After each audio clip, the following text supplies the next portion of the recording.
Welcome, dear listener, to a tranquil escape designed to ease your mind and gently guide you into a restful sleep.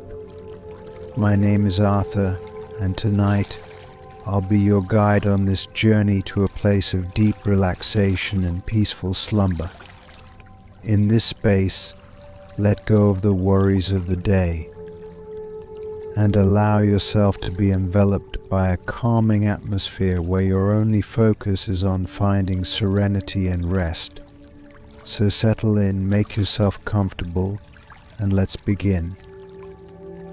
Close your eyes and take a deep, slow breath in and gently exhale.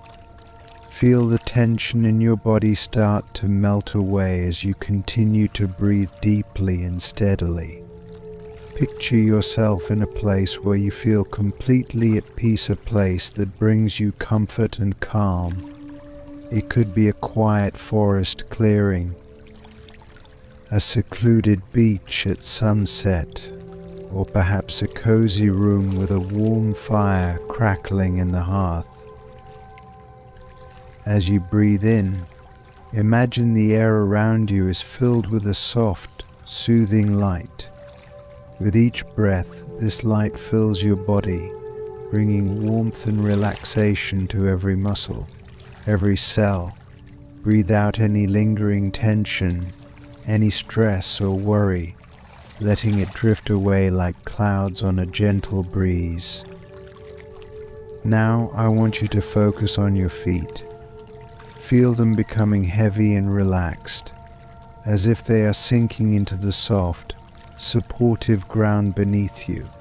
This sensation of warmth and relaxation slowly travels up your legs, into your calves, your thighs, releasing any tightness or discomfort. As this wave of calmness moves up into your torso, feel your stomach and chest soften, your breath becoming even more steady and natural. Your arms and hands become heavy, relaxed, completely at ease. Next, let this relaxation flow into your shoulders, down your neck, and finally into your head. Your jaw unclenches, your forehead smooths out, and your eyes, though closed, feel light and comfortable.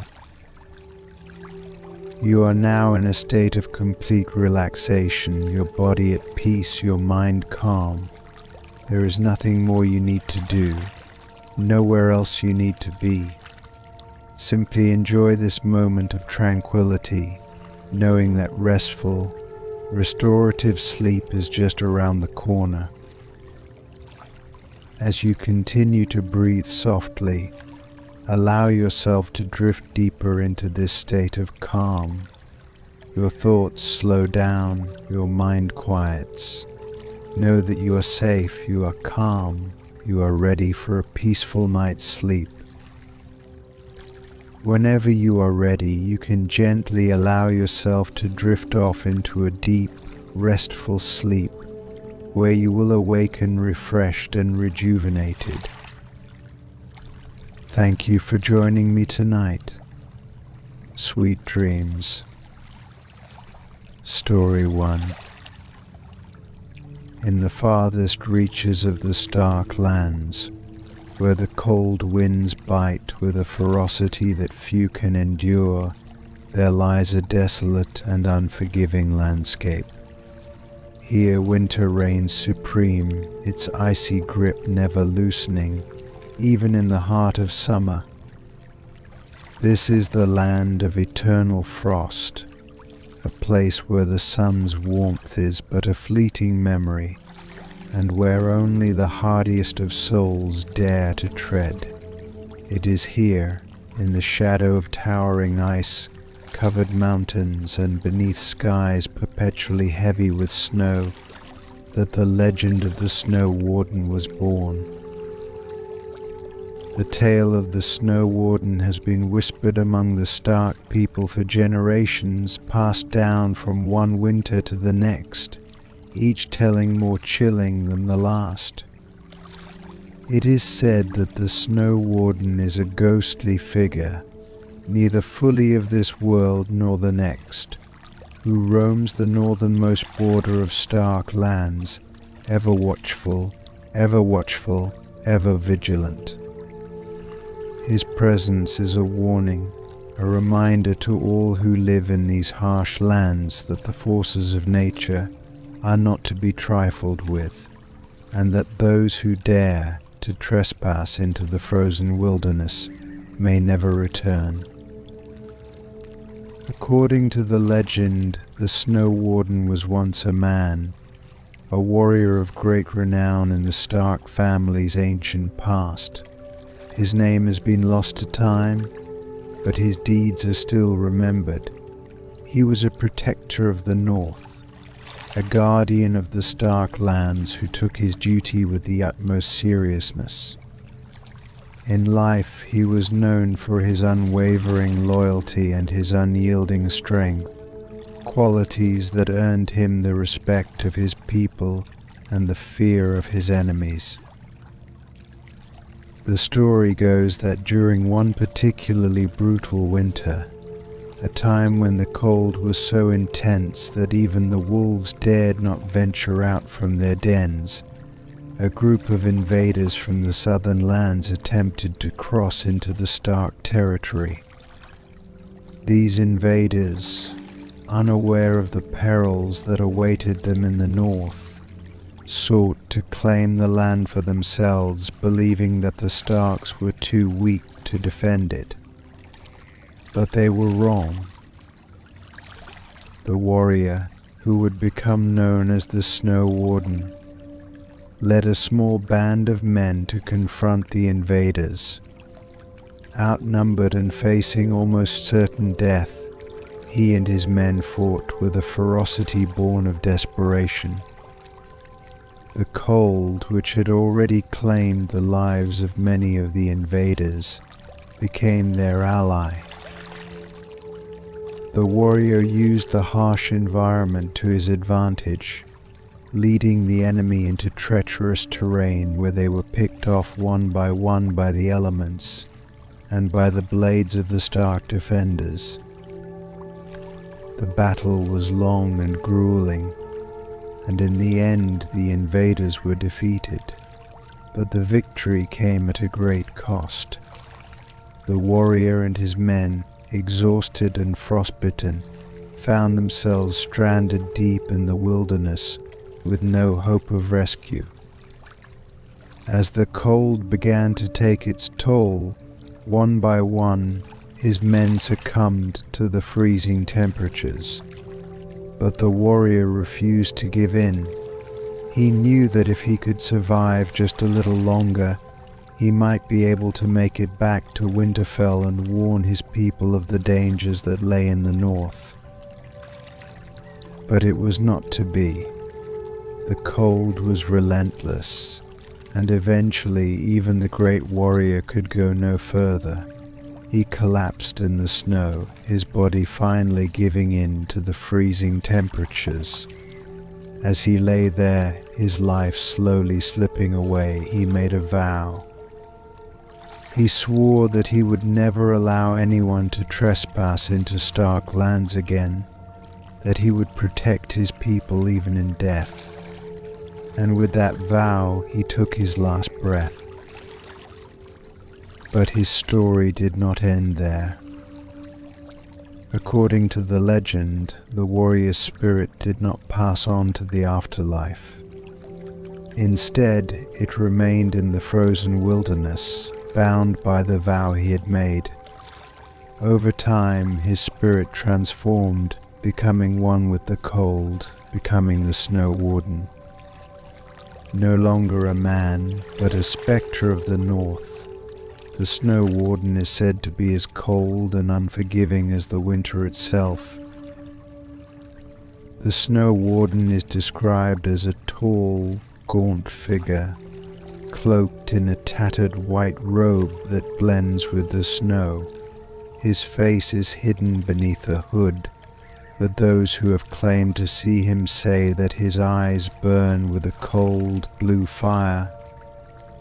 He carries a sword of ice, said to be forged from the very frost that surrounds him, and it is with this sword that he exacts his vengeance on those who dare to trespass into his domain. The people of the Stark Lands have long believed that the Snow Warden is responsible for the disappearance of travelers who venture too far north during the winter months.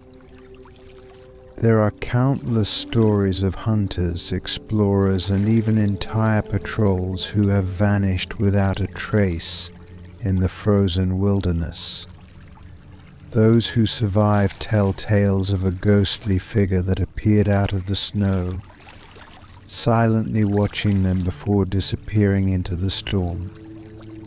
Some say that the Snow Warden can summon blizzards with a mere wave of his hand, using the elements to drive intruders away or to trap them in a frozen tomb.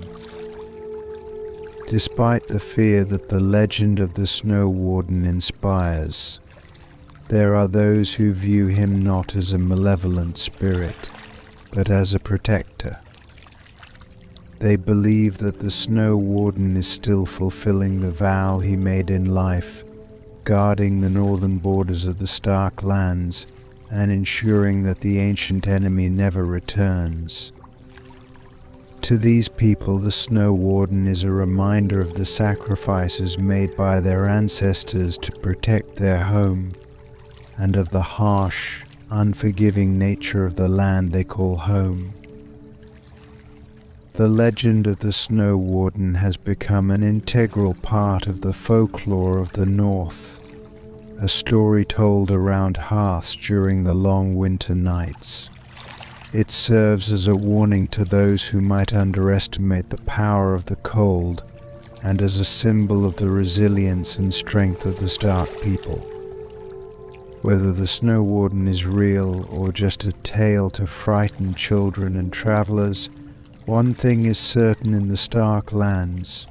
Where winter is always just around the corner, the cold is something to be respected, and the Snow Warden, whether ghost or legend, is a figure that embodies that cold in all its relentless, unforgiving glory. Story 2. In the depths of an ancient Stark castle, far from the warmth of the hearth and the light of day, there lies a chamber that has been sealed for centuries. Few know of its existence, and fewer still dare to speak of it. This chamber, hidden behind thick stone walls and iron doors, houses an artifact of such dark power that it has become the stuff of legend and nightmare. This is the tale of the Black Ice Mirror, a cursed object said to reveal the darkest desires of anyone who gazes into its cold, reflective surface, ultimately leading them to their doom. The origins of the Black Ice Mirror are shrouded in mystery, with many conflicting accounts of how it came to be in the possession of the Stark family. Some say that it was a gift from a powerful sorcerer, intended to aid the Starks in their quest for power. Others believe it was stolen from a rival house, cursed by a vengeful witch who sought to bring ruin upon those who would dare possess it. Whatever the truth, the mirror's dark history is undeniable, and the tales of those who have fallen victim to its power are many. The mirror itself is an imposing object, standing nearly as tall as a man and framed in a heavy, ornate casing of dark iron. Its surface is not made of ordinary glass, but of a material that seems to absorb light rather than reflect it. This substance, known as black ice, is said to have been forged in the coldest depths of the far north, where the sun's light never reaches and the ice is as hard and unyielding as iron. The surface of the mirror is so dark that it appears almost like a void, a window into another world where only shadows dwell. The legend of the Black Ice Mirror tells of its ability to reveal the deepest, most secret desires of those who dare to look into it. But this is no simple reflection. The mirror's power lies in its ability to show not just what one desires, but what one desires most in the darkest corners of their heart, the desires that they may not even be aware of, the desires that they would rather keep hidden from the world and from themselves. When one gazes into the Black Ice Mirror, they do not see their own reflection as they would in a normal mirror. Instead, they see visions of what they most crave, whether it be power, wealth, love, revenge, or something else entirely. These visions are so vivid, so real, that they can consume the viewer, drawing them into the mirror's dark influence. The more they gaze, the more they become entranced by what they see, until they can no longer distinguish between reality and the mirror's twisted reflection. But the mirror's power comes at a terrible cost. Those who become obsessed with the visions it shows are said to lose themselves, their minds corrupted by the mirror's dark magic. They become consumed by their desires, driven to madness as they seek to make their visions a reality. Yet, no matter how hard they try, they can never truly achieve what the mirror has shown them. For the mirror's visions are illusions, temptations meant to lead the viewer to their downfall. Those who fall under the mirror's spell are doomed to chase shadows, their lives unraveling as they are led further and further into darkness. The history of the Stark family is littered with tales of those who have fallen victim to the Black Ice Mirror. One of the most well-known stories is that of Lord Baron Stark, a once noble ruler who was said to have been the most virtuous of men. According to the legend, Baron stumbled upon the mirror while exploring the castle's hidden chambers. Drawn to its mysterious allure, he looked into its depths and saw a vision of himself as the most powerful ruler in the north, his enemies vanquished, and his lands prosperous and vast. But as he continued to gaze into the mirror, the vision began to change. He saw himself not just as a ruler, but as a conqueror, his power extending far beyond the north, his name feared and revered by all. The more he looked, the more he became obsessed with this vision of absolute power. He began to make decisions based not on wisdom or justice, but on his desire to see this vision come to life. He grew paranoid, seeing threats where there were none, and soon he began to purge those he saw as rivals, including his closest friends and allies. Baron's rule became increasingly tyrannical, and his people began to fear him as much as they once respected him. His obsession with the mirror grew, and he spent hours each day locked away in the chamber, staring into its depths. But no matter what he did, he could never achieve the power that the mirror had promised him. His mind, once sharp and clear, became clouded by madness. In the end, Baron was found dead in the chamber, his body cold and lifeless, his hand still clutching the mirror's iron frame. It is said that his face was twisted in an expression of utter despair, as if he had seen something in the mirror that had finally broken him.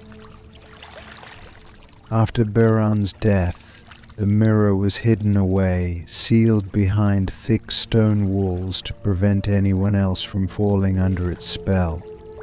But the legend of the black ice mirror lived on, a cautionary tale whispered among the Stark family and the people of the North. It became a symbol of the dangers of unchecked ambition and the darkness that lies within every heart. Over the years there have been rumors that the mirror has been seen again, that it has somehow found its way out of its hiding place. Some say that it is still in the Stark castle, waiting for its next victim. Others believe that it has been stolen and is now in the possession of someone who does not understand the danger it poses. Wherever it may be, the black ice mirror remains a powerful and malevolent force, a reminder of the thin line between desire and destruction. Those who know the legend of the black ice mirror speak of it with fear and reverence, for they know that it is not just a mirror, but a doorway to a world of dark desires and twisted dreams, a world that can consume even the strongest of wills. And they know that to look into the black ice mirror is to risk losing oneself forever, to be drawn into a darkness from which there may be no return.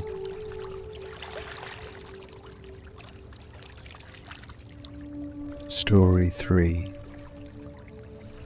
In the heart of winter, when the nights are longest and the cold is at its most bitter, the people of the North speak in hushed tones of a fearsome event that occurs but once a year.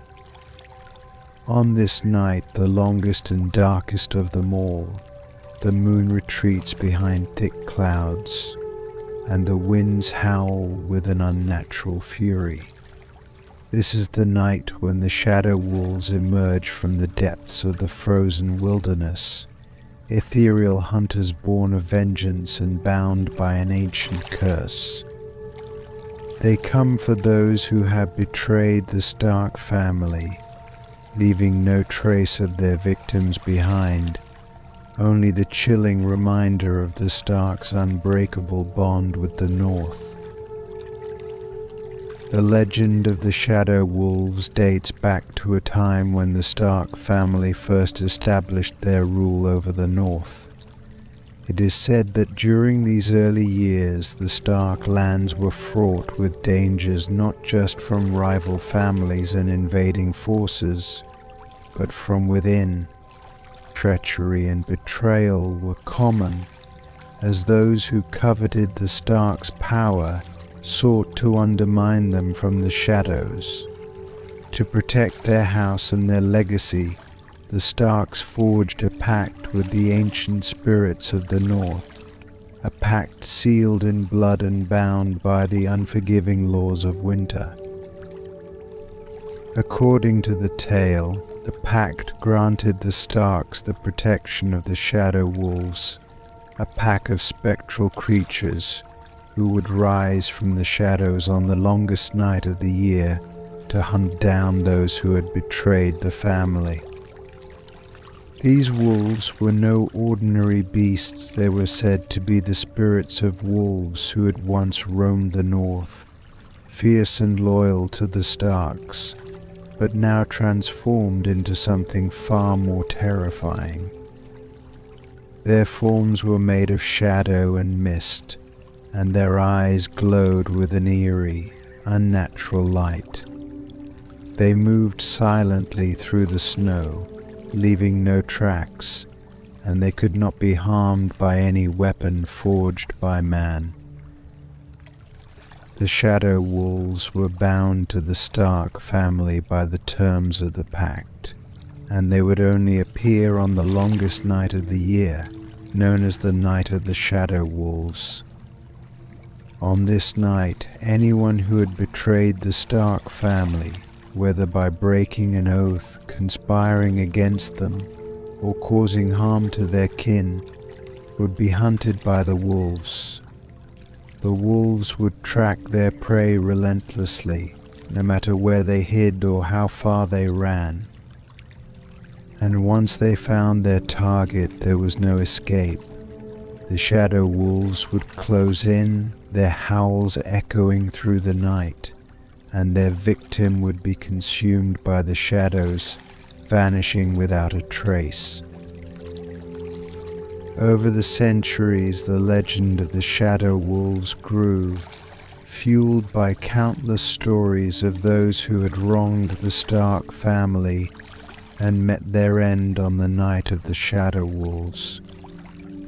One of the most famous stories is that of Sir Roderick Castle, a knight who served the Starks faithfully for many years before succumbing to greed and ambition. Sir Roderick was entrusted with guarding a treasure that was of great importance to the Starks, a relic said to hold the power of the North itself. But as the years passed, Sir Roderick's loyalty wavered, and he began to covet the relic for himself. Believing that he could use its power to elevate his own standing, he betrayed the Starks and attempted to steal the relic.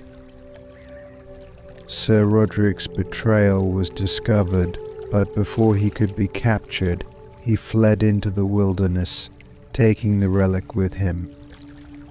The Starks, bound by their code of honor, refused to pursue him during the day, believing that justice would be served in due time.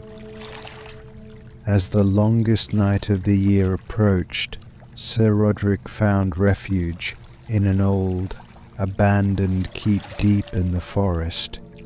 He believed that he was safe, that the Starks would not dare to venture into the wilderness in the dead of winter.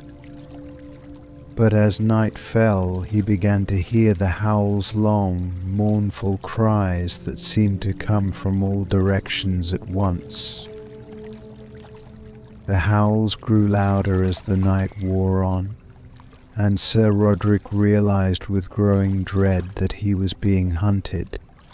He barricaded himself inside the keep, but the shadow wolves were not deterred. They slipped through the cracks in the walls, their forms shifting like smoke, and soon the keep was filled with the sound of their growls and the glowing of their eyes in the darkness. Sir Roderick fought desperately, but his sword passed through them as if they were made of air. The last thing he saw was the eyes of the pack's leader, a massive wolf with fur as black as midnight, before the shadows closed in around him. When the Starks sent a search party to the keep the next morning, they found it empty. There was no sign of Sir Roderick or the relic, only the faint scent of cold iron in the air, and a lingering chill that seemed to cling to the stones. The story of Sir Roderick's fate spread quickly, and it became one of the many tales that reinforced the fear and reverence the people of the North held for the Shadow Wolves. The Night of the Shadow Wolves is still observed in the Stark lands to this day. On this night, the people of the North stay indoors, locking their doors and windows and lighting candles in every room to ward off the darkness. They tell stories of the Shadow Wolves, reminding one another of the importance of loyalty and the dire consequences of betrayal. For it is said that the Shadow Wolves can sense even the smallest acts of treachery, and that no matter how well one hides their guilt, the wolves will find them when the night is at its longest. But the legend is not just a tale of fear, it is also a symbol of the Stark family's deep connection to the North and their unwavering commitment to justice. The Shadow Wolves are not merely creatures of vengeance, they are guardians of the Stark legacy, ensuring that those who wrong the family do not go unpunished. They are a reminder that in the north, where the winters are harsh and the nights are long, the bonds of loyalty are sacred, and betrayal is met with a swift and merciless retribution. As the longest night of the year approaches, the people of the Stark Lands prepare themselves for the possibility that the Shadow Wolves may rise again.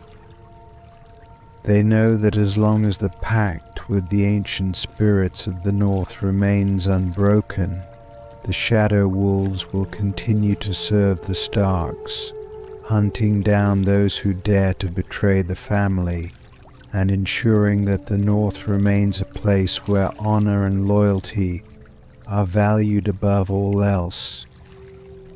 And so, each year they wait and watch, listening for the distant howls that signal the arrival of the Shadow Wolves, and praying that they are not the ones being hunted on the night of the Shadow Wolves.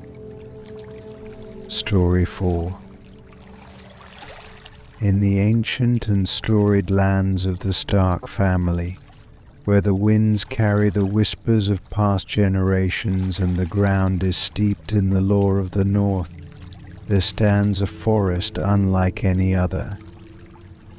This forest, known as the Ironwood Grove, is a place of mystery and reverence, where the trees grow tall and strong, their dark trunks and dense foliage creating a natural fortress around the Stark Lands. But these are no ordinary trees, they are ironwood, a species unique to the North, known for their incredible hardness and resilience. Yet what truly sets them apart, what has made them the subject of countless legends and tales, is the eternal cold flame that burns within their heartwood, a flame that is said to have been kindled by a forgotten Stark ancestor long ago, and which has since protected the Stark Lands from evil spirits and dark forces. The story of the ironwood trees and their eternal flame begins many centuries ago, in a time when the Stark family was still establishing its dominion over the North. The land was wild and untamed, a place where the natural and the supernatural often collided, and where the line between the living and the dead was thin. It was a time of great hardship, as the Starks battled not only against rival houses and marauding invaders, but also against the darker forces that lurked in the shadows of the North, malevolent spirits, creatures born of the cold and darkness, and ancient curses that had plagued the land for generations. Among the Starks of this era was a man whose name has been lost to history, known only as the Enchanter. He was not a warrior like many of his kin, but a man of deep wisdom and knowledge, learned in the old ways of the North, in the mysteries of the natural world, and in the ancient magics that were said to be as old as the land itself. The Enchanter was deeply attuned to the spirits of the North, both good and evil, and he understood the dangers that they posed to his family and their lands. He knew that to protect the Stark Lands they would need more than swords and shields, they would need a defense that could stand against the supernatural, a barrier that would keep the darkness at bay. It is said that the Enchanter spent many years studying the ironwood trees that grew in the forests surrounding Winterfell. These trees, with their dark, nearly black wood, were already revered by the people of the North for their strength and durability. Ironwood was so dense and hard that it was nearly impervious to fire, and could withstand the harshest winters without breaking. But the enchanter saw something more in these trees. He saw potential, a hidden power that could be awakened with the right kind of magic. The enchanter began his work in secret, spending countless nights in the heart of the ironwood grove, performing rituals and speaking to the spirits of the forest. He gathered the sap of the ironwood trees, a thick, resinous substance that seemed to glimmer with an otherworldly light, and he combined it with rare herbs and minerals, chanting ancient incantations as he worked. The enchanter believed that if he could infuse the ironwood with the power of the North itself, he could create a protective force that would last for generations. After years of labor, the enchanter's efforts bore fruit. One night, during the longest night of the year, he performed a final, powerful ritual in the heart of the ironwood grove. It is said that the winds howled and the ground trembled as he called upon the spirits of the North, asking for their blessing and their power. As he completed the ritual, a great fire ignited within the heart of the largest ironwood tree in the grove. But this was no ordinary fire. Its flames were a deep, icy blue, and instead of warmth, they radiated a cold that seemed to freeze the very air around them. This was the eternal flame of ironwood, a cold fire that burned not with heat, but with the raw, unyielding power of the North. The flame did not consume the wood, but rather it became a part of it, spreading from tree to tree throughout the grove, until every ironwood tree was infused with this cold, eternal fire. The enchanter's work was complete. He had created a living barrier of ironwood trees, their cold flames warding off evil spirits and protecting the Stark lands from supernatural threats. The effects of the enchanter's magic were immediate and profound. The malevolent spirits that had once haunted the Stark lands could no longer cross the boundaries of the ironwood grove. The cold fire of the ironwood trees repelled them, driving them back into the shadows from whence they came. The people of the North soon came to regard the ironwood grove with a mixture of awe and reverence, believing that it was not just a forest, but a living protector of the Stark family and their lands. As the years passed, the legend of the ironwood grove and its eternal flame grew. It became a sacred place where the Starks would go to offer prayers and make sacrifices to the spirits of the North. The ironwood trees were never cut down, for it was believed that doing so would weaken the protection they offered. Instead, the trees were allowed to grow and spread, their cold flames continuing to burn, invisible to the eye but ever present, a silent guardian over the Stark lands. The story of the enchanter and the eternal flame became part of the Stark family's legacy, a symbol of their deep connection to the North and their understanding of the forces that governed it.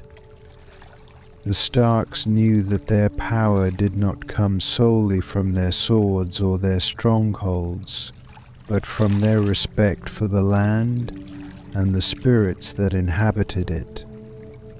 The ironwood grove was a testament to this belief, a reminder that the Stark family was not just a line of rulers, but also stewards of the North, entrusted with the protection of its people and its secrets. In the present day, the ironwood grove still stands, a dark and mysterious forest on the edge of the Stark lands. The cold flames of the ironwood trees continue to burn, though few have seen them with their own eyes.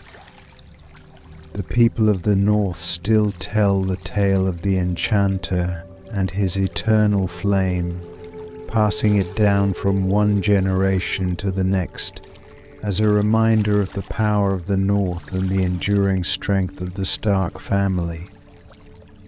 And on the coldest nights, when the winds howl through the trees and the darkness seems to press in from all sides, they take comfort in the knowledge that the ironwood grove stands as a barrier against the forces of evil, its cold flames burning eternally, protecting the Stark lands as they have for centuries.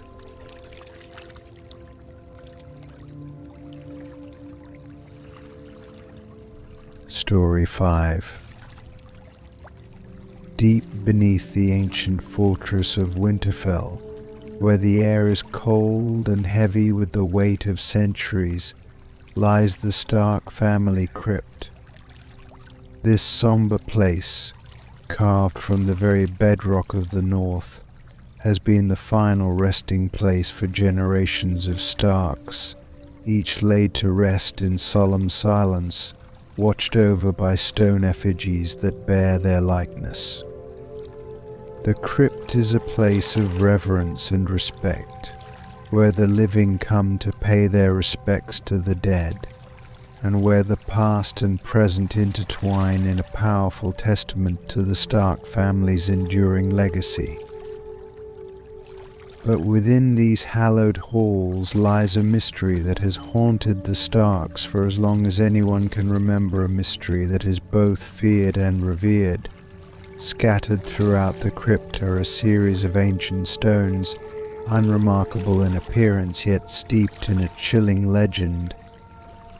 These are the weeping stones of Winterfell, stones that are said to cry tears of blood whenever a Stark is about to meet a tragic fate.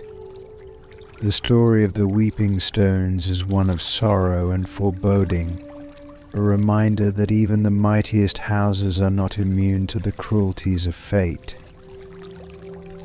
The origins of the weeping stones are lost to time, but they are believed to have been placed in the crypt long before the construction of Winterfell itself.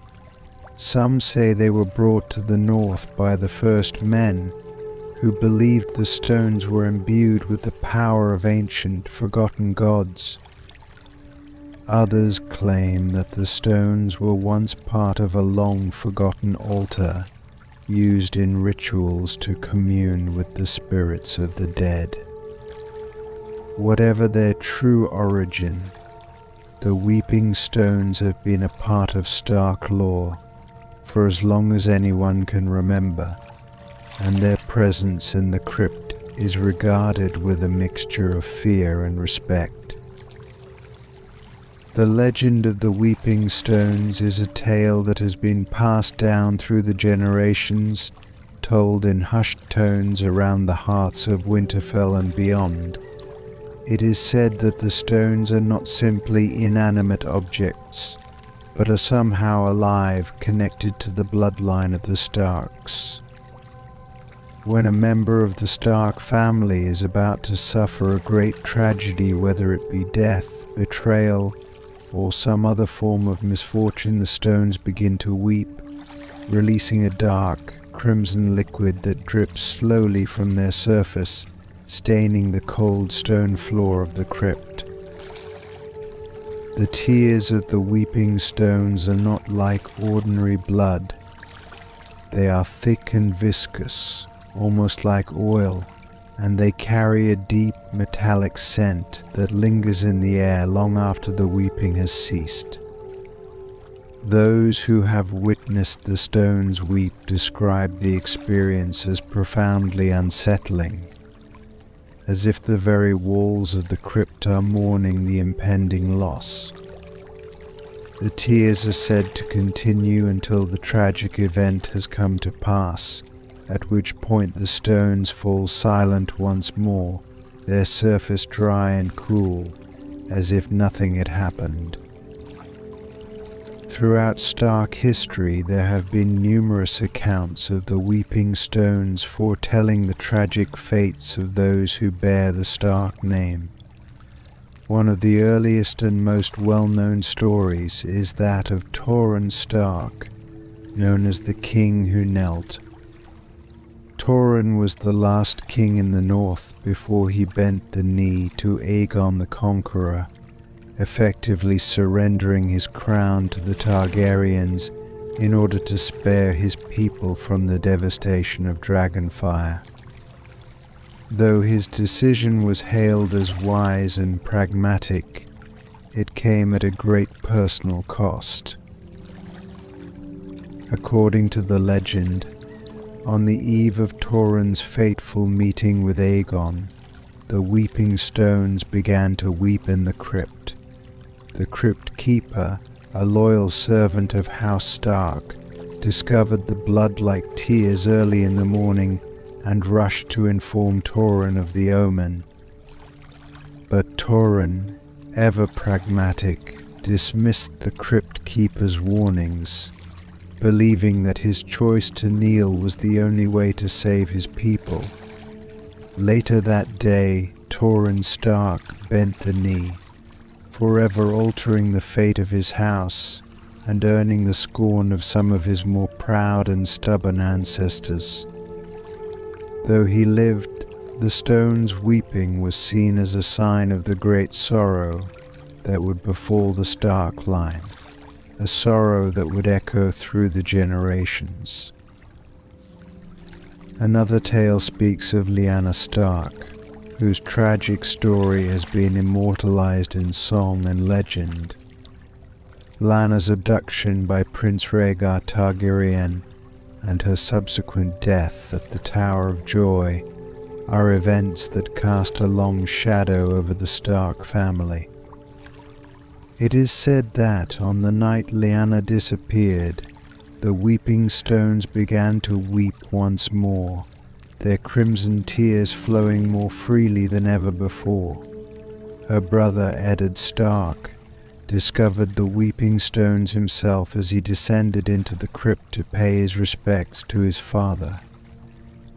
The sight of the blood-like tears chilled him to the bone, and though he did not know it at the time, the omen foretold the tragedy that would soon engulf his family and plunge the realm into war. Eddard, too, was not immune to the foreboding power of the weeping stones. In the days leading up to his fateful journey south to become the Hand of the King, the stones began to weep again. The Stark household whispered of the omen, fearing what it might mean for their beloved lord. Eddard, though troubled, felt duty-bound to answer the call of his old friend, King Robert Baratheon. As history would later reveal, the weeping stones had once again predicted a tragedy, as Eddard's time in the south ended in betrayal and his eventual execution a fate that sent shockwaves through the Seven Kingdoms and marked the beginning of the War of the Five Kings. The most recent tale involving the weeping stones is one that is still fresh in the memory of many, one that occurred during the turbulent days of the War of the Five Kings. The Stark family had been scattered, Winterfell had fallen, and the north was plunged into chaos. It was during this time that the Crypt Keeper once again found the weeping stones crying their blood-red tears. The news spread quickly, but with the Stark family divided and scattered, there was no clear indication of who the tragedy might befall. Soon after, the dire news of the Red Wedding reached Winterfell, where Robb Stark, the king in the north, and his mother Catelyn Stark were brutally betrayed and murdered. The weeping stones had foretold the most devastating blow to the Stark family in living memory. The legend of the weeping stones is more than just a tale of superstition. It is a reminder of the weight of the Stark legacy, of the sorrow and loss that has marked their history. The stones themselves have become a symbol of the family's connection to the North and the ancient forces that govern it, forces that are neither kind nor forgiving, but powerful and ever-present. To this day, the Starks of Winterfell regard the weeping stones with a mixture of reverence and fear, knowing that their tears are a harbinger of tragedy, and that no matter how strong the Stark family may be, they are not immune to the whims of fate. As the Stark family continues to rebuild and reclaim their place in the North, the weeping stones remain in the crypt, silent and still, their dark secret known only to those who dare to descend into the depths of Winterfell. And though they do not weep now, the people of the North know that when the time comes, the stones will cry again, and another chapter in the Stark family's long and storied history will be written in blood. Story 6. In the vast and windswept lands of the North, where the ancient fortress of Winterfell stands as a bastion against the elements and time itself, there is a legend that has endured for generations. It is a tale whispered among the people of the North, told around the hearths on long winter nights, and passed down through the Stark family as both a comfort and a warning. This is the legend of the Silent Watcher, a mysterious hooded figure who is said to silently observe the Stark family from the shadows, appearing only during times of great peril. To some, the Silent Watcher is a guardian, a protector sent by the old gods to ensure the survival of the Stark bloodline. To others, it is a harbinger, a figure whose presence signals that dark times are at hand. The origins of the Silent Watcher are as old as Winterfell itself, dating back to the earliest days of the Stark family's rule over the North.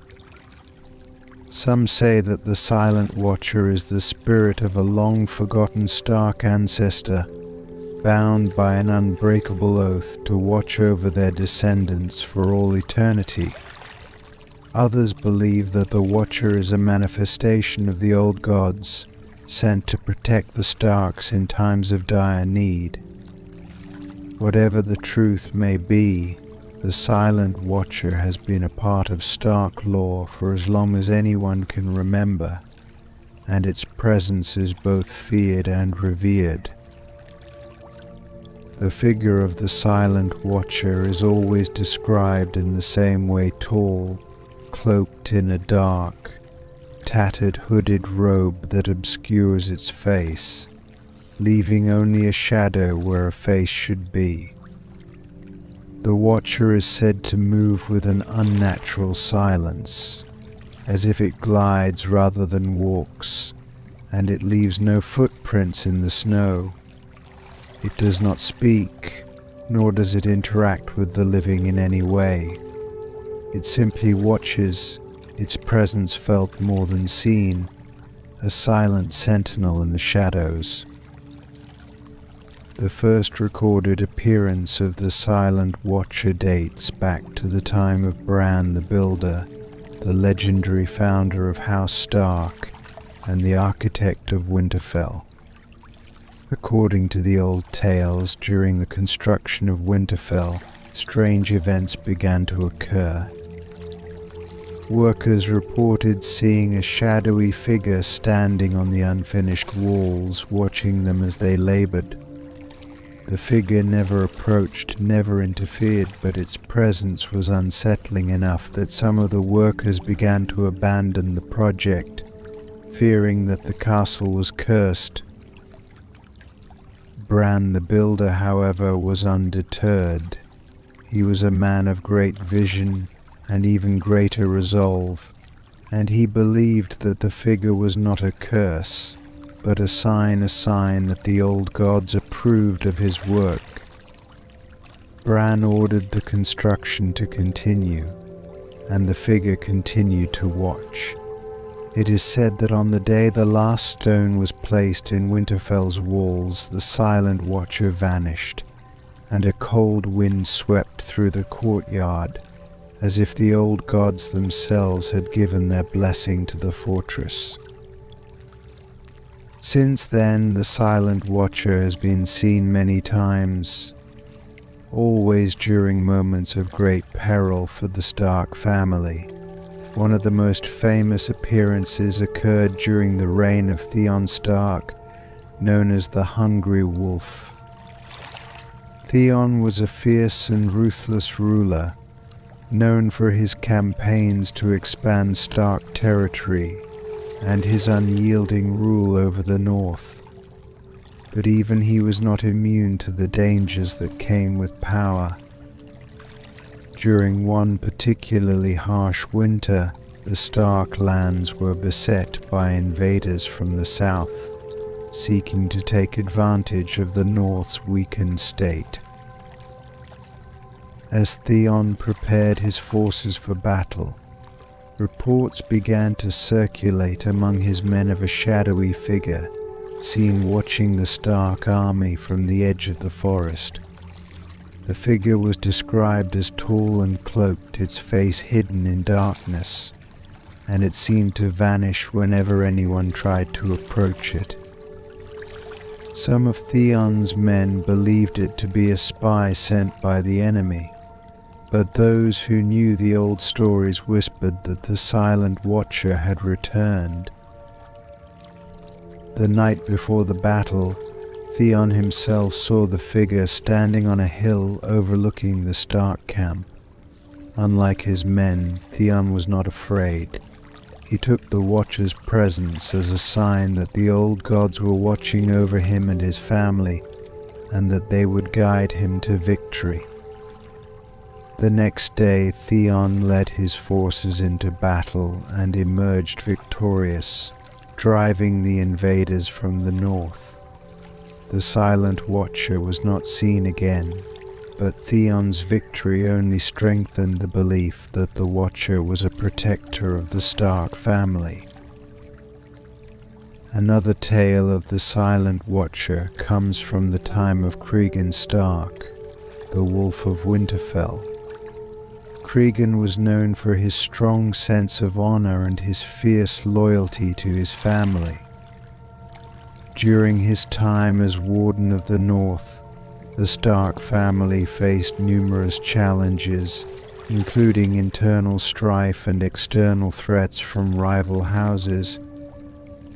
But perhaps the greatest test of Cregan's leadership came during a particularly brutal winter, when famine and disease threatened to decimate the north. It was during this time of crisis that the Silent Watcher appeared once again. Cregan, burdened by the weight of his responsibilities, took to walking the walls of Winterfell at night, seeking solace in the cold and silence. One night, as he gazed out over the snow-covered land, he saw the figure of the Silent Watcher standing in the courtyard below, its dark cloak blending with the shadows. For a moment, Cregan felt a deep sense of peace, as if the Watcher was there to remind him that he was not alone, that the old gods had not forsaken the Starks. The Silent Watcher remained in the courtyard for the rest of the night, unmoving, its presence a silent reassurance to Cregan. The next morning the Watcher was gone, and Cregan found renewed strength to lead his people through the harsh winter. The famine eventually passed, and the Stark family emerged stronger for it, with many attributing their survival to the Watcher's silent vigil. In more recent times, the legend of the Silent Watcher has continued to persist, though sightings have become rarer. Some believe that the Watcher appears only when the Stark family faces truly existential threats, when the very survival of their bloodline is at stake. Others think that the Watcher has always been there, unseen, guiding the Starks through their darkest hours, a constant but invisible presence in the shadows of Winterfell. To the people of the North, the Silent Watcher is more than just a figure of folklore. It is a symbol of the unbreakable bond between the Starks and the old gods, a reminder that even in the darkest of times, the Starks are never truly alone. The Watcher's silent vigil is a testament to the enduring strength of the Stark family, a strength that has seen them through countless trials and tribulations. And as long as the legend of the Silent Watcher endures, so too does the belief that the Stark family will continue to weather whatever storms may come, watched over by the silent guardian in the shadows.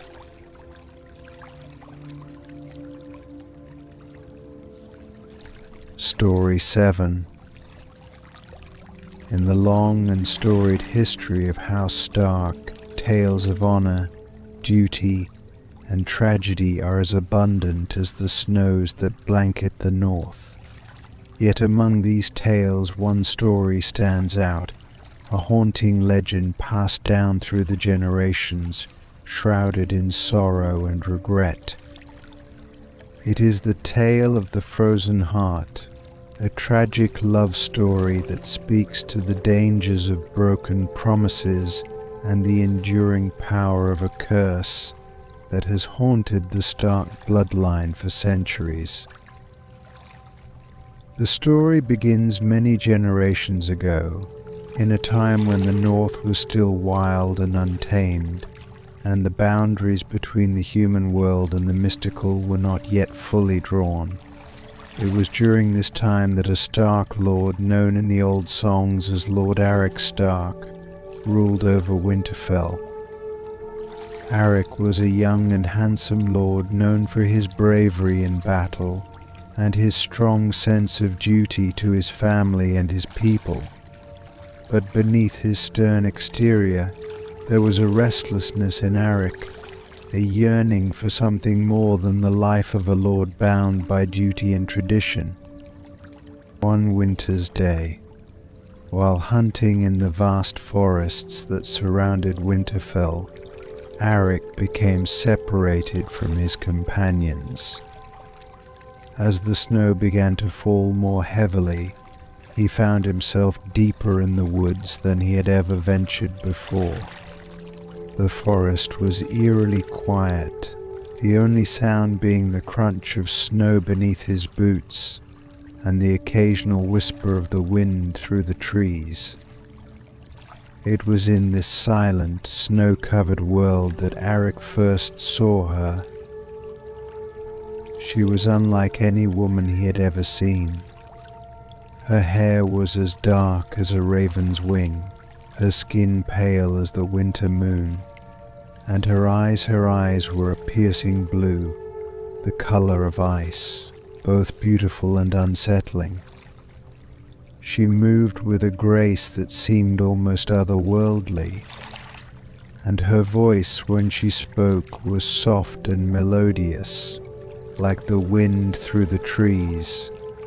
She introduced herself as Era, a name that meant snow in the old tongue, and she told Arryk that she was of the forest, a daughter of the ancient spirits that dwelled within the land.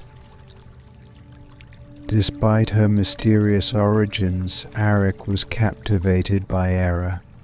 There was something about her that drew him in, a wild beauty and a strength that resonated with him on a level he could not fully understand. The two spent the rest of the day together, talking and laughing, as if they had known each other for years. When the time came for Arik to return to Winterfell, he found himself reluctant to leave her, and so he made a promise that he would return to the forest every day to be with her. For a time Arik kept his promise.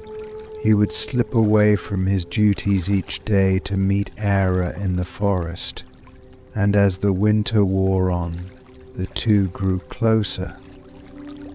Arik found himself falling deeply in love with her, and though he knew it was foolish to love someone so deeply tied to the wilds and the old magic, he could not help himself. Era, too, seemed to return his affection, though there was always a sadness in her eyes, as if she knew that their time together could not last.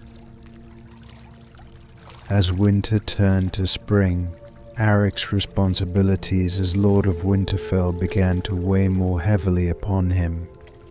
There were disputes to settle, lands to oversee, and preparations to be made for the coming seasons. The demands of his position began to pull him away from the forest, and though he tried to keep his promise to Era, there were days when he could not find the time to meet her. Each time he missed a meeting, he would feel a pang of guilt, but he would reassure himself that he would make it up to her the next day. But as the days turned into weeks, and the weeks into months, Arik's visits to the forest became less frequent. He was a lord after all, with duties that could not be ignored, and the pressures of his position left him with little time for the woman he had once loved so dearly. Era, meanwhile, waited in the forest, her heart growing colder with each passing day that Arik did not return. Finally, after many weeks of absence, Arik decided that he must end things with Era. He told himself that it was for the best, that their love had been a foolish fantasy, and that he had a duty to his family and his people that could not be neglected. With a heavy heart, he made his way to the forest, prepared to say goodbye. When he arrived at the clearing where they had always met, he found Era standing there, as she always did, her blue eyes fixed on him with a mixture of hope and sadness. Arik hesitated, the words he had planned to say catching in his throat. But before he could speak, Era stepped forward and took his hand in hers. "Do you love me, Arik?" she asked, her voice trembling. Arik looked into her eyes and saw the pain that his absence had caused her. He knew then that he could not lie to her, that he owed her the truth, even if it would break both of their hearts. "I do love you, Era," he said, his voice barely a whisper, "but I cannot be with you. My place is at Winterfell with my family. I have a duty to them and to the north." Era's eyes filled with tears that froze on her cheeks as soon as they fell. "You promised me, Arik. You promised that you would return." "I'm sorry," Arik said, his heart breaking as he saw the hurt in her eyes. "I'm so sorry." Era let go of his hand and stepped back. As she did, the air around her grew colder, and a sudden gust of wind swept through the clearing, carrying with it a flurry of snow. Arik watched in horror as Era's skin began to turn pale, her lips turning blue as the cold seemed to seep into her very being. "You have broken your promise," Arik Stark Era said, her voice now as cold as the wind. "And with it you have broken my heart." As she spoke, Arik saw something terrible happen. Era's heart, once filled with warmth and love, began to freeze. Ice spread across her chest, turning her heart to solid crystal. Her breath came in short, pained gasps as the cold overtook her, and within moments she was still, her heart frozen solid. In her last breath, Era uttered a curse that would haunt the Stark family for generations. "As my heart is frozen, so too shall the hearts of your descendants be. They shall know love, but it will always end in sorrow. And when they break a promise, as you have broken yours, they shall suffer as I have suffered."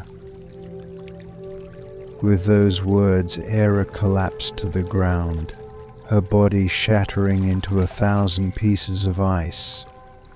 The wind carried her remains away, leaving nothing behind but the memory of her love and the curse that now hung over the Stark bloodline. Arik returned to Winterfell a broken man, his heart heavy with guilt and sorrow.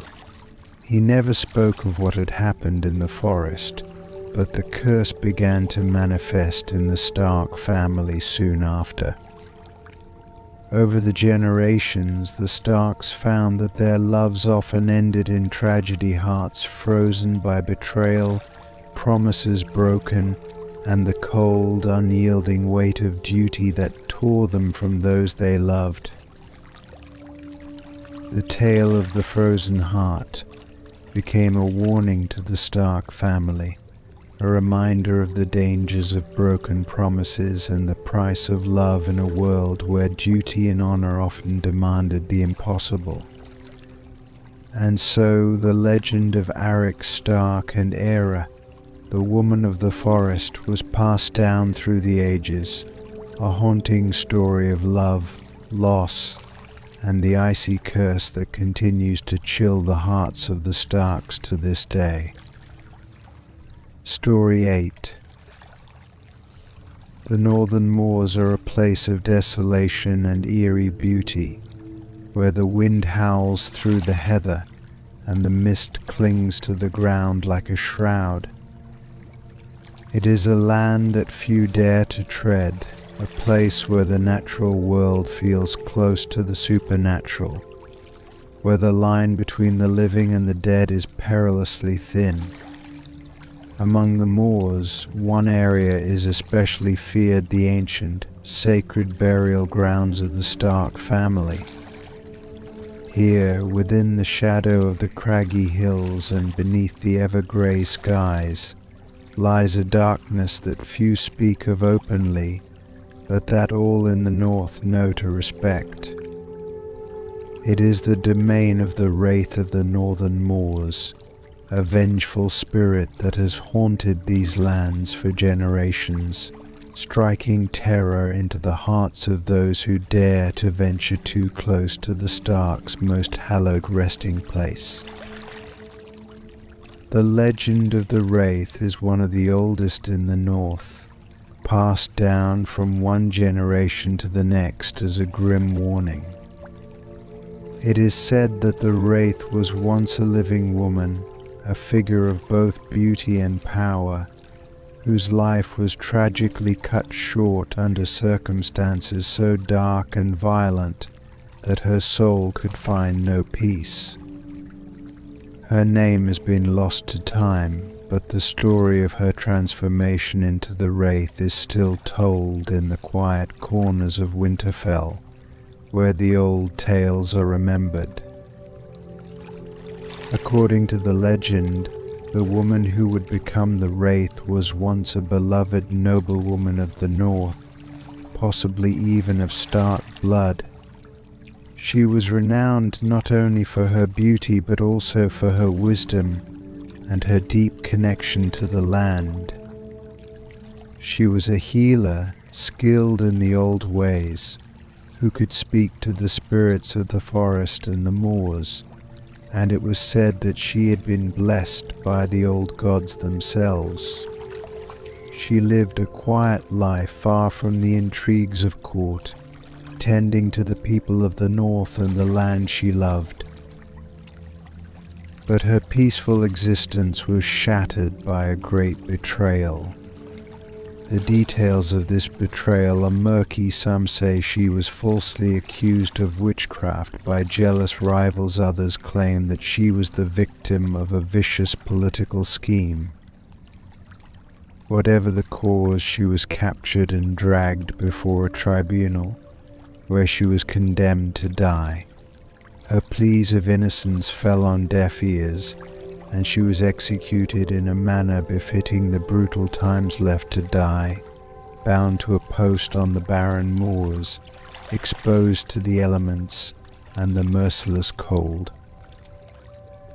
Her death was slow and agonizing, and as she succumbed to the freezing winds and the cruel bite of winter, she cursed those who had wronged her. With her dying breath, she swore that she would not rest until those responsible for her death, and any who dared to defile the sacred land of the north, paid for their sins. As the life ebbed from her body, a dark cloud descended upon the moors, and the once gentle breeze became a howling gale. When the storm passed, her body was gone, and in its place was a shadow, a wraith, born of vengeance and bound to the land that had witnessed her torment. Since that fateful day, the wraith of the northern moors has haunted the burial grounds of the Stark family and the surrounding lands. She is a figure of fear, her form a pale, ghostly silhouette that drifts through the mist, her eyes glowing with an unnatural light. Those who have seen her describe a feeling of overwhelming dread, as if the very air around them grows cold and thick with malice. The wraith is said to be relentless, stalking those who trespass on the sacred land, punishing them with a terror that few survive. Over the centuries, many have encountered the wraith, and their tales are chilling. One of the most famous stories involves a group of grave robbers who ventured into the burial grounds one moonless night, hoping to plunder the treasures buried with the Stark ancestors. They were seasoned thieves, hardened men who had no fear of the old stories, believing them to be nothing more than superstitious nonsense. But as they began their work, a thick fog rolled in, obscuring their vision and muffling the sounds around them. Suddenly one of the men cried out in fear, claiming to see a figure moving through the mist. The others dismissed his fears until they too saw the wraith, her eyes glowing like embers in the dark, her form barely visible but unmistakably menacing. Panic set in, and the men tried to flee, but the fog seemed to thicken around them, trapping them in a labyrinth of mist and shadow. One by one they were separated, their screams echoing across the moors, until silence fell once more. The next morning their bodies were found scattered across the moors, their faces frozen in expressions of pure terror. There was no sign of their treasure, only the unmistakable sense that something terrible had befallen them. Another tale speaks of a lone traveler who, lost in the moors during a winter storm, sought shelter in a small cave near the burial grounds. As night fell, the traveller lit a fire and tried to warm himself, but as the wind howled outside, he began to feel an unnatural chill within the cave. Looking up, he saw the wraith standing at the entrance, her eyes fixed on him with a cold, accusatory gaze. Frozen with fear, the traveller could do nothing but watch as she slowly approached, her form drifting closer until she stood directly before him. She reached out a hand, her fingers like tendrils of ice, and touched his chest. The traveller felt his heart stop, as if the life was being drained from him, and then darkness took him. His body was found the next day by a search party, his face pale and his heart frozen solid. The wraith's presence has not only been a source of terror but also a reminder to the people of the North of the importance of respect for the dead and the sacred land. The Stark family, aware of the curse that lingers over the moors, has always treated the burial grounds with the utmost reverence, ensuring that the area remains undisturbed and protected. They know that the wraith is not just a vengeful spirit but a guardian of the sacred ground, ensuring that the sanctity of the Stark ancestors' resting place is preserved. In more recent times, the wraith has become something of a legend, her story told to children as a cautionary tale and to travelers as a warning. Though sightings of the wraith have become rarer, the people of the North still believe in her presence, and the moors remain a place of fear and mystery. Those who must pass near the burial grounds do so with great caution, knowing that the wraith may still be watching, her eyes ever vigilant, her vengeance eternal. The wraith of the northern moors serves as a reminder of the deep connection between the Starks and the land they protect, a connection that is both a source of strength and a source of strength. It is said that as long as the Stark bloodline endures, so too will the wraith, forever guarding the sacred ground, forever punishing those who dare to defile it. And so the legend lives on, a haunting echo of a tragic past that continues to shape the future of the North.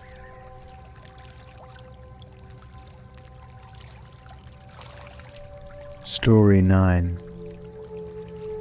In the frigid, snow-covered wilderness of the North, where the winters are long and the nights seem endless, there exists a river that flows through the heart of the Stark lands.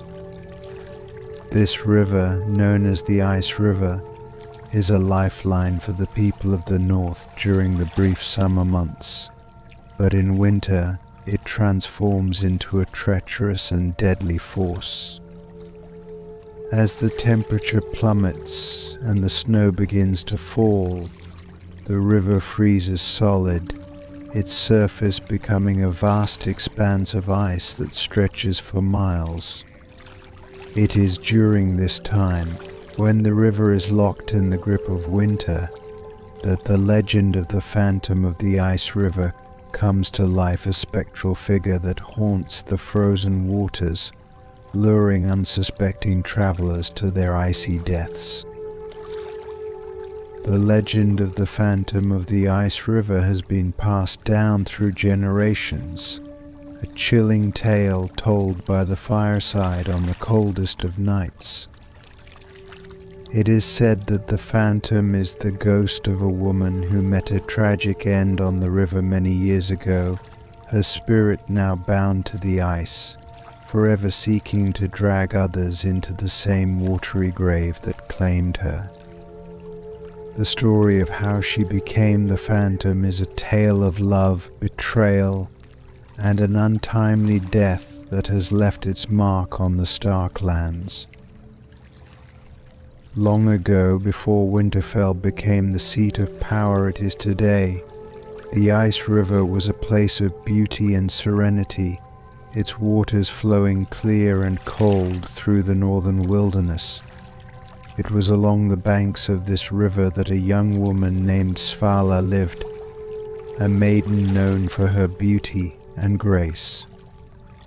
Svala was the daughter of a humble fisherman who made his living from the river's bounty, and she spent her days helping her father and tending to their small home on the riverbank. Svala's life was simple but happy, until the day she met a young nobleman who had come to the north to hunt and explore the wild lands. The nobleman, whose name was Jorund, was captivated by Svala's beauty and charm, and he began to court her, visiting her often under the pretense of hunting. Though he was from a world far removed from hers, Svala found herself drawn to Jorund, and over time the two fell deeply in love. However, their love was not meant to be. Jorund was already betrothed to a lady of a powerful southern house, a match arranged by his family to solidify their political alliances. When news of his engagement reached the north, Jorund knew that he could not stay with Svala, and that he would have to return to his own world, leaving her behind. Torn between duty and love, Jorund made a fateful decision: he would leave Svala, but not before spending one last night with her. On a cold winter's evening, Jorund visited Svala one final time, meeting her by the frozen river under the light of a full moon. They walked together on the ice, holding hands and speaking of the future they wished they could have shared. But as the night wore on, Jorund revealed the truth to Svala, that he could not marry her, that he was bound by duty to another. Heartbroken and betrayed, Svala could not bear the thought of living without him. In her despair, she fled from Jorund, running across the ice as tears streamed down her face. Jorund chased after her, calling her name, but the ice beneath their feet was treacherous, and Svala's despair blinded her to the danger. As she ran, the ice began to crack, and with a final, heart-wrenching cry, Svala fell through the ice and into the freezing water below. Jorund reached the spot just as she disappeared beneath the surface, but it was too late. Svala was gone, swallowed by the cold, dark depths of the river. Jorund tried desperately to save her, breaking through the ice and plunging into the icy water, but all he could find was the ribbon she had worn in her hair, floating on the surface. The cold quickly overtook him, and he barely managed to drag himself back onto the ice before collapsing from exhaustion and grief. He returned to his home a broken man, never speaking of what had happened that night, and soon after he left the north, never to return. But Svala's story did not end with her death. The people of the north soon began to speak of strange occurrences on the ice river, of a ghostly figure seen wandering the frozen surface, her long hair flowing behind her like a veil of mist, her mournful cries echoing across the ice. Travelers who ventured too close to the river at night would sometimes see a woman standing on the ice, beckoning them with a cold, pale hand. Those who were foolish enough to approach her were never seen again, their bodies later found beneath the ice, frozen solid, their faces twisted in terror. Over time, the figure became known as the Phantom of the Ice River, and her legend grew. It was said that she lured the unwary to their deaths, seeking to drag them into the icy depths where she had perished, doomed to repeat her final moments over and over again. Some believed that the phantom was Svala, her spirit unable to find peace because of the betrayal she had suffered.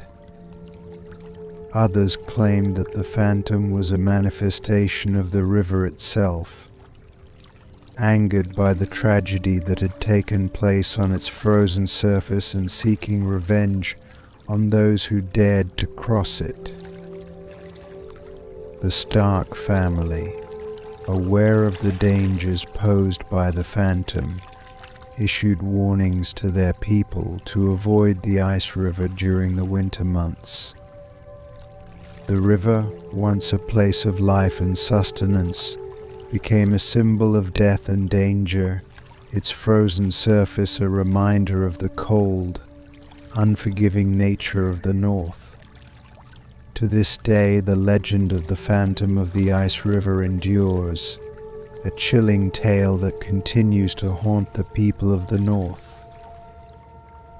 On cold, moonlit nights, when the wind howls across the frozen landscape and the river is locked in winter's icy embrace, some say you can still hear Svala's voice, calling out for the love she lost. And if you see a figure standing alone on the ice, beckoning with a pale hand, it is best to turn away and leave the river in peace.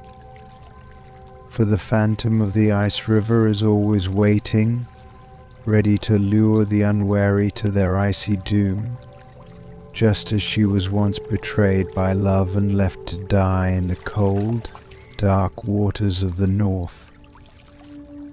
Story 10. Winterfell, the ancient seat of House Stark, stands as a testament to the enduring strength and resilience of the North. Its walls have witnessed the passing of countless seasons, the rise and fall of kings, and the ebb and flow of history itself. But within these cold stone walls there exists a presence that is as old as the castle itself, a presence that moves unseen, yet is felt by all who dwell within. This presence is known as the Whispering Wind, a supernatural force that is said to carry the voices of Stark ancestors, warning the living of impending danger or betrayal. The legend of the Whispering Wind is one of the most enduring and mysterious tales in the North, a story that speaks to the deep connection between the Starks and their ancestral home. The origins of the Whispering Wind are lost to the mists of time, but its presence has been felt for as long as anyone can remember. It is said that the wind first began to whisper when Winterfell was newly built, its walls still fresh with the labor of the first men who raised them.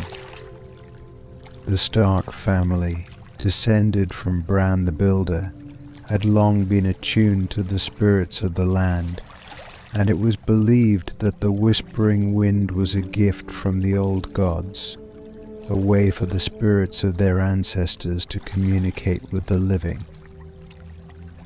The Whispering Wind is not like any ordinary wind. It does not howl or roar as the winter gales do, nor does it carry the biting cold of the northern storms. Instead, it moves softly through the halls of Winterfell, a gentle breeze that stirs the air without disturbing it. Those who have felt its presence describe it as a cool, almost soothing sensation, as if the wind is caressing their skin rather than cutting through it. But what truly sets the whispering wind apart is the sound it carries, a faint, almost imperceptible murmur, like the rustling of leaves or the distant echo of voices long forgotten. The voices carried by the whispering wind are said to be those of Stark ancestors, speaking from beyond the grave to warn their descendants of danger or betrayal.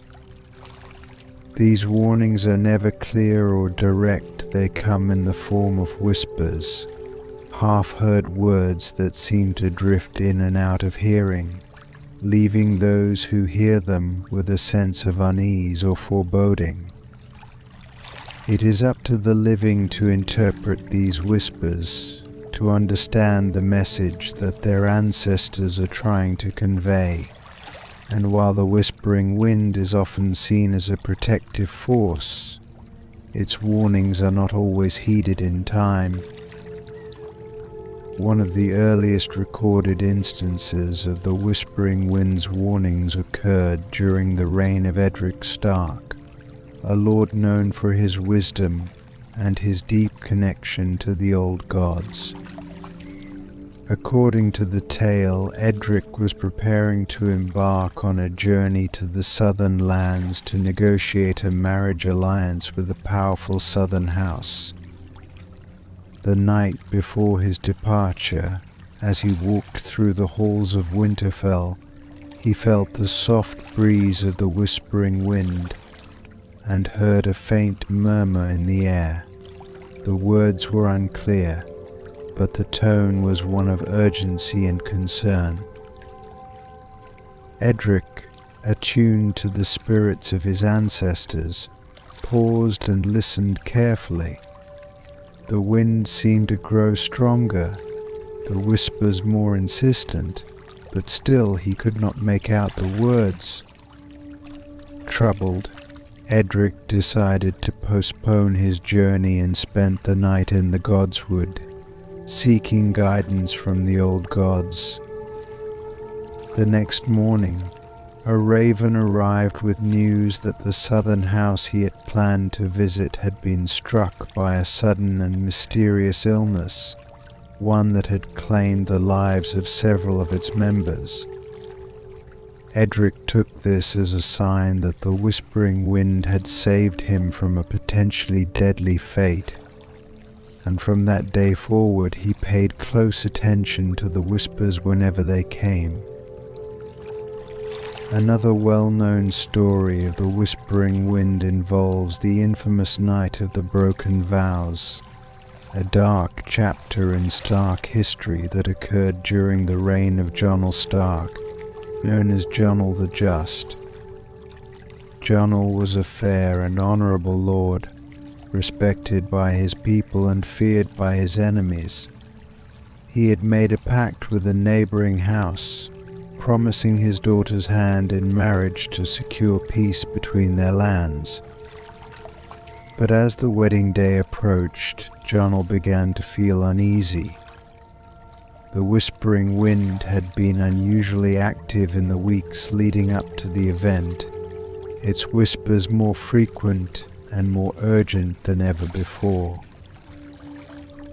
On the eve of the wedding, as Jonel sat alone in his chambers, the wind began to stir, filling the room with its soft murmur. This time the words were clearer, though still difficult to discern. Jonel could make out phrases like betrayal and danger, but the full message eluded him. Despite his unease, Jonel dismissed the warnings, believing that his careful preparations would prevent any treachery. The next day, as the wedding ceremony was about to begin, a band of assassins, hired by the very house that Jonel had sought to ally with, struck. They had infiltrated Winterfell under the guise of wedding guests, and their attack was swift and brutal. Jonel's daughter was killed before his eyes, and many loyal Stark retainers were also slain in the chaos. It was only by sheer luck and the bravery of a few that Jonel himself survived. In the aftermath, he realized that the Whispering Wind had tried to warn him of the betrayal, but he had failed to heed its message. The Night of the Broken Vows became a somber lesson for the Starks, a reminder of the importance of listening to the voices of their ancestors. The Whispering Wind has continued to make its presence known throughout the history of House Stark, appearing at moments of great significance and danger. It is said that during the tumultuous times of the War of the Five Kings, the Whispering Wind was particularly active, its whispers carrying warnings of impending betrayals, ambushes, and other dangers. While not all of these warnings could be fully understood or acted upon, the Starks have always regarded the Whispering Wind with a mixture of reverence and caution, knowing that their ancestors still watch over them, even in death. In more recent years, the Whispering Wind has been felt by those living in Winterfell, though its messages remain as cryptic as ever. Some believe that the wind has grown quieter, its warnings less frequent, perhaps a sign that the Stark line is more secure than in the past. Others, however, fear that the Whispering Wind is waiting, biding its time until the next great danger looms on the horizon. To the people of the North, the Whispering Wind is more than just a legend, it is a tangible connection to the past, a reminder that the Starks are never truly alone, even in their darkest hours. The voices of their ancestors, carried on the wind, offer guidance, protection, and, when needed, warnings of the dangers that lie ahead.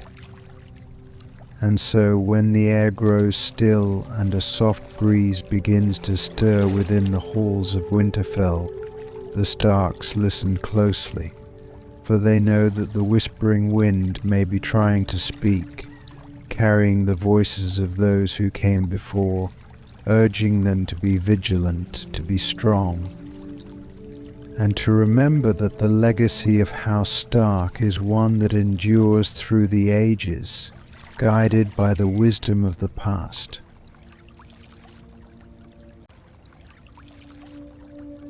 Story 11. In the far reaches of the north, where the land is locked in winter's icy grip for most of the year, a rare and hauntingly beautiful flower blooms amidst the snow and frost. These flowers, known as frost flowers, are unlike any other found in the Seven Kingdoms. Their delicate petals are as white as freshly fallen snow, with edges tinged in the palace blue, and they sparkle in the moonlight as if dusted with the finest crystals. The frost flowers grow only in the Stark lands, particularly in the coldest and most desolate areas, where the ground is perpetually frozen and the winds blow bitter and cold. To the untrained eye, frost flowers are a wonder of nature, a rare treasure hidden within the bleak landscape of the north. However, to the people of the Stark lands, these flowers are far from a blessing. They are believed to be cursed harbingers of misfortune and sorrow that bring ruin to anyone who dares to pick them. The tale of the frost flowers and the curse that surrounds them is one of the most enduring folk tales in the North, a story that has been told and retold for generations, warning all who hear it of the dangers that lie in beauty's deceptive guise. The origins of the frost flowers are steeped in mystery and legend. According to the old stories, the flowers first appeared in the north many centuries ago, during a time of great strife and hardship. It is said that the land was suffering through an especially harsh winter, the cold so intense that even the strongest of men struggled to survive. Crops had failed, livestock had perished, and the people of the north were starving. Amidst this bleakness, a young woman named Lysara lived in a small village on the edge of the Stark Lands. Lysara was known for her beauty and her kind heart, and she was beloved by all who knew her. Despite the harshness of the winter, she spent her days caring for the sick and the elderly, sharing what little food she had with those who needed it most. Her selflessness earned her the admiration of her neighbors, but it also attracted the attention of a being far more powerful and sinister than any mortal man. One night, as Lysara walked through the snow-covered forest in search of firewood, she encountered a mysterious figure. He was tall and cloaked in shadow, his face hidden beneath a hood.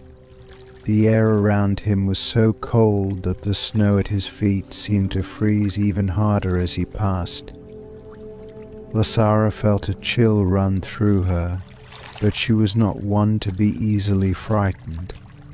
She asked the figure who he was and what he wanted, but he did not answer. Instead, he reached out a hand and presented her with a single flower, a frost flower, its petals glistening in the moonlight. The figure told Lysara that the flower was a gift, a token of his admiration for her kindness and beauty. He promised that the flower would never wilt or die, that it would remain as pure and beautiful as the moment it was given. Touched by the stranger's words, Lysara accepted the flower, not knowing that by doing so, she had sealed her fate. Over the next few days, the frost flower remained as beautiful as ever, its petals untouched by the cold and snow. But strange things began to happen in Lysara's village. The crops that had survived the harsh winter withered and died, and the livestock that had been spared by the cold fell ill and perished. The village was struck by a series of misfortunes, each more devastating than the last, and soon the villagers began to whisper that the flower Lysara had been given was to blame. Lysara too began to feel the weight of the curse. Her health, once robust, began to fail, and she grew weaker with each passing day. The flower, however, remained as beautiful as ever, its petals cold to the touch. Desperate to save her village and herself, Lysara sought the advice of the village elder, a wise woman who was said to have knowledge of the old magic. The elder listened to Lysara's story and immediately recognized the flower for what it was, a gift from a dark spirit, one that was meant to bring misfortune and sorrow to anyone who accepted it. The elder told Lysara that the only way to break the curse was to return the flower to the place where it had been given, and to leave it there, never to touch it again. Lysara, now frail and weak, gathered what little strength she had left and made her way back to the forest, to the spot where she had first met the mysterious figure.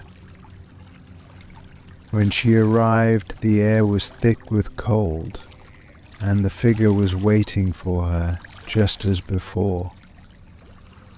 Lysara returned the flower, placing it gently on the snow-covered ground. As she did, the figure spoke for the first time, his voice as cold as the wind that howled through the trees. He told Lysara that she had broken the curse, but that the frost flowers would continue to grow in the north, a reminder of the price she had paid for her kindness. With those words, the figure vanished, leaving Lysara alone in the forest. She returned to her village, but the damage had already been done. The crops were gone, the livestock dead, and Lysara herself did not survive the winter. She passed away quietly in her sleep, the last of her strength spent in her final act of courage. The villagers buried Lysara with great sorrow, and they never forgot the lesson of the frost flower. From that day forward, they warned their children never to pick the frost flowers, no matter how beautiful they might appear. They believed that the flowers were cursed, that they carried with them the misfortune and sorrow of Lysara's fate. The story spread throughout the north, becoming a part of the region's folklore, a tale told to deter those who might be tempted by the flower's beauty.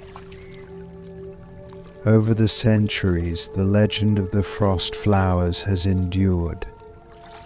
Though few have seen the flowers in person, the story of Lysara and the dark spirit that cursed her remains a powerful reminder of the dangers that lie hidden beneath beauty's surface.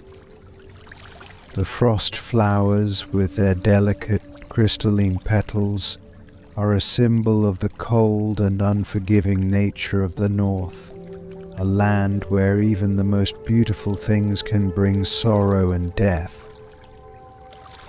To this day, the people of the north regard the frost flowers with a mixture of fear and respect.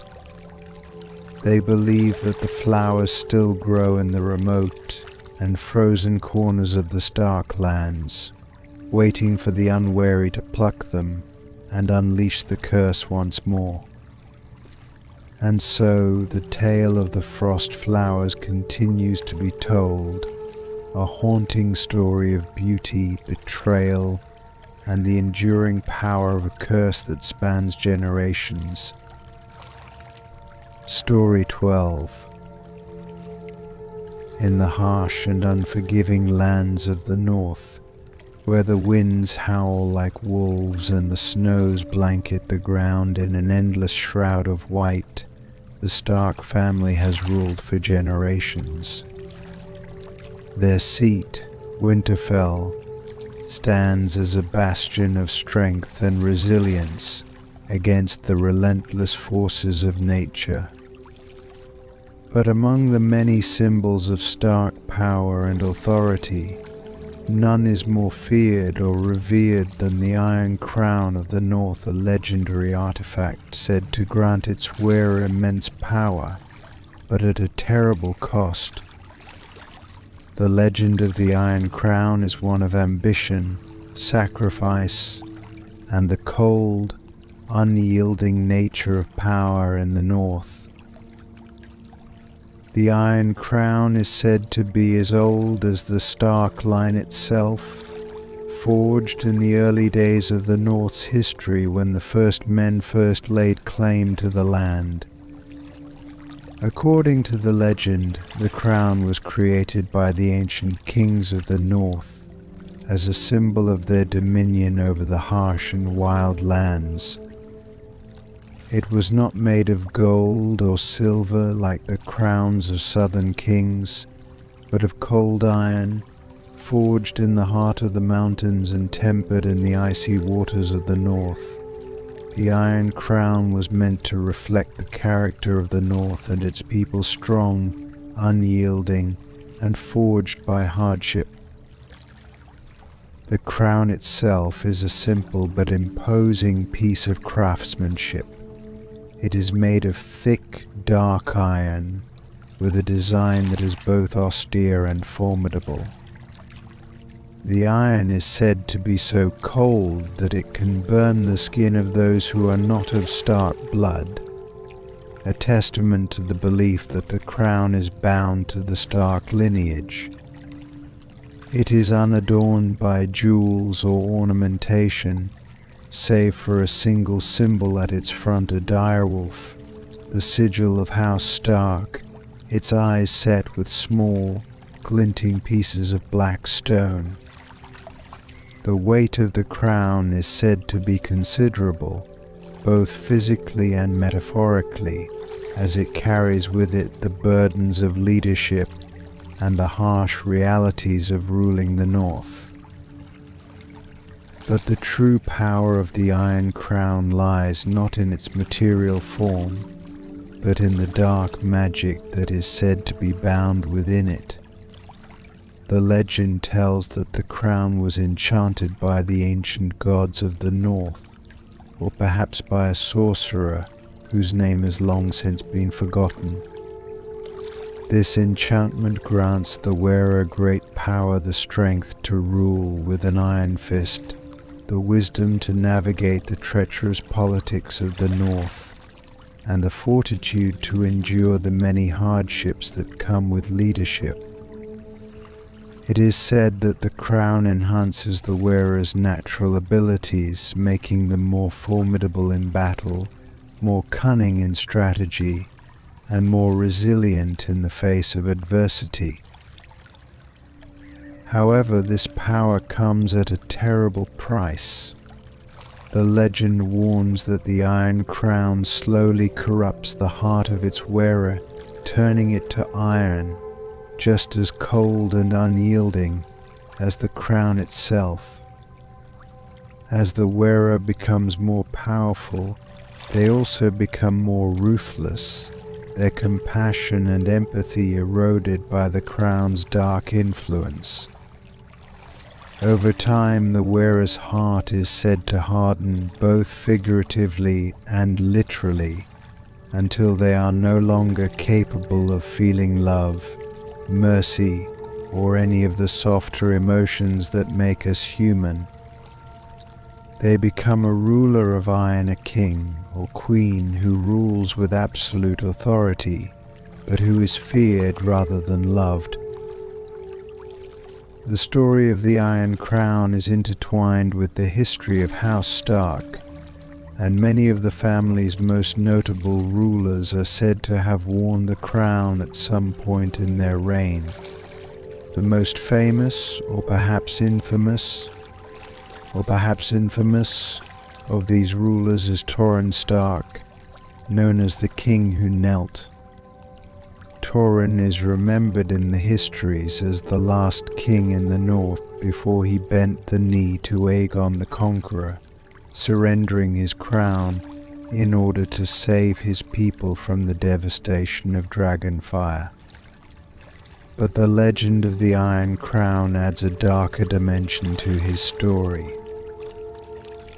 It is said that Torrhen inherited the Iron Crown upon the death of his father, and that he wore it proudly during his early years as king. Under the crown's influence, Torrhen was a fierce and determined ruler, expanding the borders of the North and solidifying Stark power. However, as the years passed, Torrhen began to change. His decisions became more brutal, his judgments more severe, and he grew increasingly distant from his family and advisors.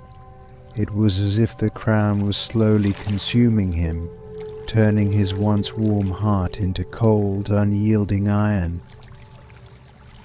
When news of Aegon's conquest reached the North, Torrhen initially planned to resist, to lead his armies against the Targaryen invader, despite the overwhelming odds.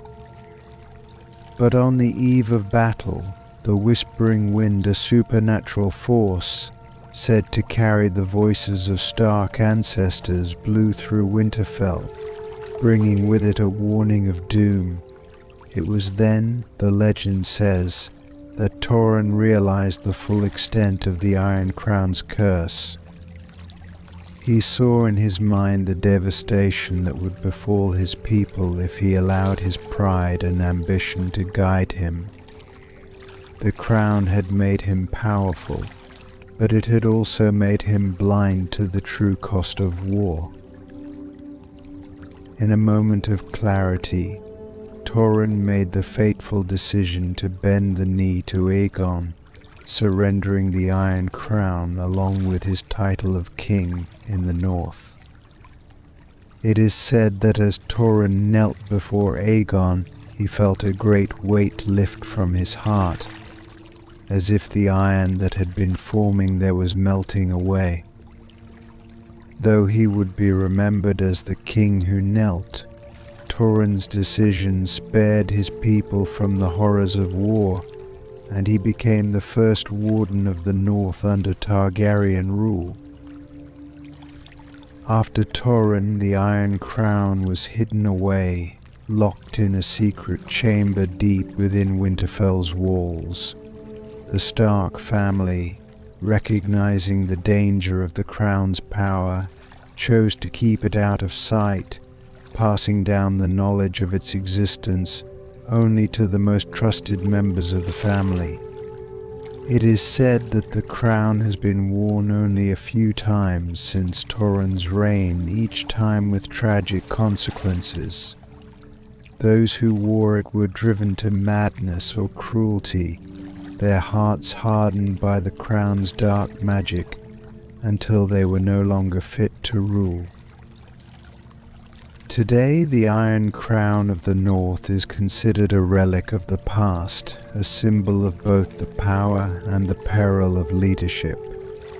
The Starks have learned to rule without it, relying on their strength, honor, and the bonds of loyalty that have kept them strong for generations.